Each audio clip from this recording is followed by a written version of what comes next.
Volunteer వ్యవస్థపై TDP మనస్సు మార్చుకుంటుందా అంటే అవునని అంటున్నాయి రాజకీయ వర్గాలు. దీనికి కారణం కూడా లేకపోలేదు.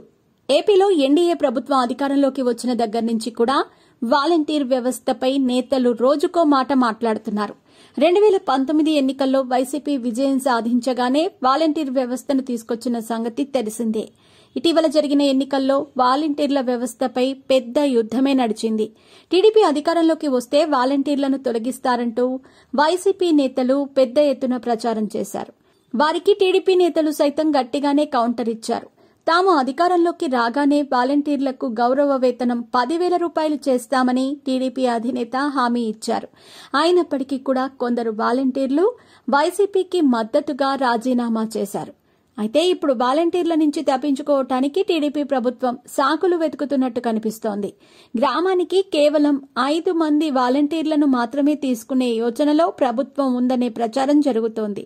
దీనిపై విధి విధానాలు రూపొందించిన తర్వాత వాలంటీర్ వ్యవస్థపై కీలక ప్రకటన చేయడానికి టీడీపీ ప్రభుత్వం సన్నద్దమవుతోంది.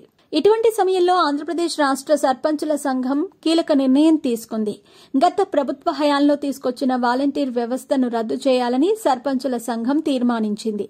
ఈ మేరకు పంచాయతీరాజ్ ఛాంబర్ అధ్యక్షుడు రాజేంద్ర ప్రసాద్ తెలిపారు. అలాగే రాష్ట్ర వ్యాప్తంగా ఉన్న సర్పంచులు తమ 1 నెల జీతాన్ని రాజధాని అమరావతికి విరాళంగా ఇవ్వాలని నిర్ణయించిందని ఆయన చెప్పుకొచ్చారు. దీంతో వాలంటీర్ వ్యవస్థ ఉండకపోవచ్చనే వాదనకు ఈ చర్య మరింత బలం చేకూర్చినట్టయిందనే అభిప్రాయం వ్యక్తమవుతోంది. మరి వాలంటీర్ వ్యవస్థపై సీఎం చంద్రబాబు ఎలాంటి నిర్ణయం తీసుకుంటారో చూడాల్సి ఉంది.